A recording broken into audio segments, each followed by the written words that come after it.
కూర్నూలు వంటి వేడి నాకు తాకుంటుంది నాగే మిచ్చగా ఏమని చూడాలి తల ఎత్తుకుంటున్నాను நாளும் சுத்தா கூட கொஞ்சம் நீ புண்ணியம் தானே குழந்தைன்னு கூட சொல்ல மாட்டாவா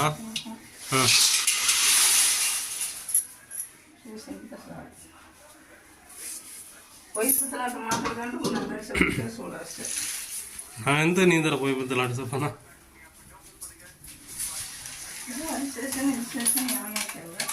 ఏమాతింటంట ఏదో నా ఏమాతిని ఎక్కడమో వచ్చానా ನಾನು ತಿಕ್ಕಲ್ ಮಟ್ಟಿ ನಮ್ಮ ಮಾಮನ ಹಾಲು ಉದ್ದು ನಾನು ನಮ್ಮ ಮಾಮನ ಇద్దರು పోము ఏమన్నా పని పాట నా మామ చేసిన సంబలంగా సత్యమా ఎత్తి ఇచ్చిరామని చెప్పాను నాకు ఎలా నమ్మమా నాకు